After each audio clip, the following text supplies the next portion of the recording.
Mole concept topic. तो देखो, mole concept की डेफिनेशन आपकी बुक के अकॉर्डिंग जो है वो ये आप कर लेना, ठीक है। बेसिकली मोल कॉन्सेप्ट मतलब कि यहाँ पर हम लोग जो केमिकल है उसकी क्वांटिटी मेज़र कर रहे हैं, ठीक है। और 1 मोल का मतलब है 6.022 इंटू 10⁻23, ठीक है। ये वैल्यू याद कर लो।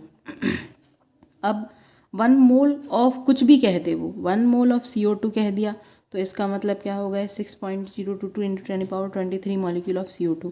अगर उसने कहा कि 1 mole of He atoms, helium atoms, तो क्या कहोगे 6.022 into 10⁻23 atoms of helium, helium, ठीक है। अगर उसने कहा कि भाई 1 मोल ऑफ NaCl तो क्या कहोगे 6.022 into 10⁻23 ions of Na positive and Cl negative, क्योंकि ये जो है ये एक सॉल्ट है और सॉल्ट में एक पॉजिटिव आयन होता है और एक नेगेटिव आयन होता है, इसलिए हमने यहाँ पर अलग अलग दोनों को लिखा है। इसका मतलब ये है कि इसके भी इतने आयन्स हैं और इसके भी इतने आयन्स हैं, ठीक है। और जो ये जो वैल्यू है ये इक्वल टू होती है इनके एटॉमिक मासेस के। तो इनका एटॉमिक मास यहाँ पे आपने लिखा और दोनों को ऐड कर दिया, तो टोटल जो पूरा जो सॉल्ट का है वो उसका मास आ जाएगा यहाँ पर, ठीक है। तो मोल का सिर्फ इतना ही है कि आप जो मोल मतलब quantity of any material which contains 1 Avogadro number, ये जो नंबर है 6.022 इंटू 10⁻23 ये एवोगाड्रो नंबर है, ठीक है। तो सब कुछ इसके इक्वल हो जाए, कुछ भी हो, चाहे एटम्स पूछे, चाहे मॉलिक्यूल्स पूछे, चाहे आयंस पूछे, कुछ भी, ठीक है। नेक्स्ट इसकी यूनिट क्या हो जाएगी, मोल इसकी यूनिट रहेगी। अब देखिए molar mass. So molar mass क्या है, मास of 1 mole of any material, यानी आपके पास 1 मोल कोई भी मटेरियल हो और उसका आपको मास मीज़र करना है, ठीक है। तो उसे आप क्या कहोगे, मोलर मास, ठीक। अब इसको आप 2 क्वांटिटीज़ में मीज़र कर सकते हो, 2 यूनिट्स में मीज़र कर सकते हो, ग्राम पर मोल में मीज़र कर सकते हो या किलोग्राम पर मोल में मीज़र कर सकते हो, ठीक है।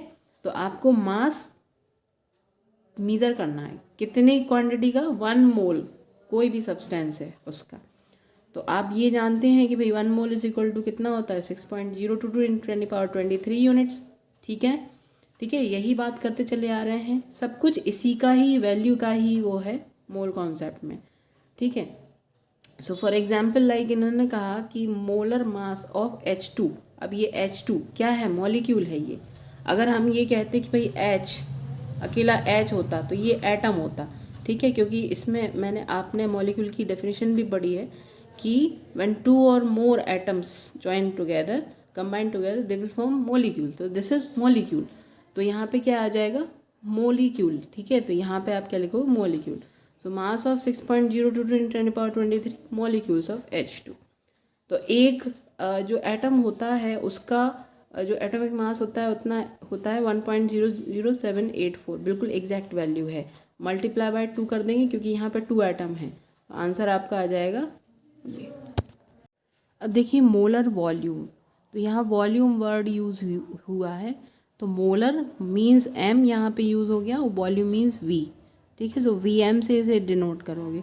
क्या मतलब है, the volume occupied by 1 mole of any gas is called molar volume of that gas, ठीक है।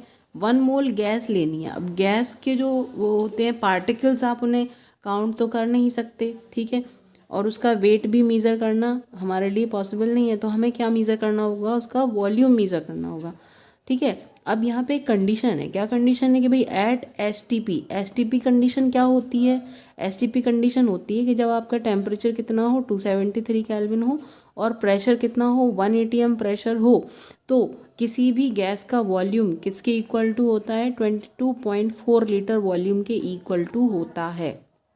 ये कंडीशन है, ठीक है। अगर आपको दिया है कि भाई स्टैंडर्ड टेम्परेचर प्रेशर कंडीशन है, स्टैंडर्ड टेम्परेचर मतलब ये, तो कोई भी गैस हो उसका इतना ही वॉल्यूम होगा, ओके। तो अब इसमें एक वर्ड यूज़ हो गया है, मोलर लग गया। अब इसमें वॉल्यूम तो था ही, मोलर लग गया।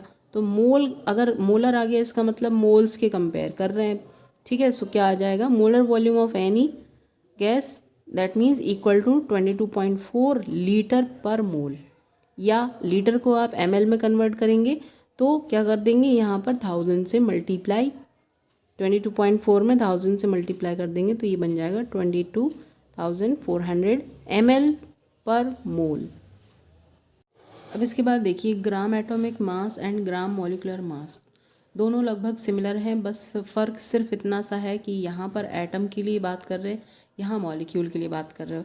तो जैसे कि फर्स्ट में मैंने बताया कि आपको द ग्राम एटॉमिक मास, तो mass of 1 mole of an element, यानी कि आप एक एलिमेंट के 1 मोल अगर ले रहे हो, ठीक है, और उनका आपको मास ग्राम में बताना है, ठीक है, तो उसको आप क्या कहोगे, ग्राम एटॉमिक मास। डेफिनेशन का मतलब समझ में आ गया, ठीक है। तो आप क्या कहेंगे, 1 gram atomic mass equal to क्या हो जाएगा आपका 1 ग्राम एटम्स, या equal to mass of 6.022 into 10⁻23 atoms. आपको लेना उतना ही है, क्या, अवोगाड्रो नंबर। समझ में आ गया। फिर इसी तरीके से आपका ग्राम मॉलिक्यूलर मास हो जाएगा। तो डेफिनेशंस लगभग सिमिलर ही है, बट यहाँ पर जो एक वर्ड चेंज हो गया, यहाँ हम एक एटम के लिए ले रहे थे, यहाँ हम मॉलिक्यूल के लिए लेंगे। तो mass of 1 mole of a molecule, ठीक है, is defined as its gram molecular mass. तो यहाँ 1 gram molecular mass equal to क्या हो जाएगा, 1 ग्राम मॉलिक्यूल्स, या मोल्स भी कह सकते हो, और ये किसके इक्वल टू हो जाएगा 6.022 इंटू 10⁻23।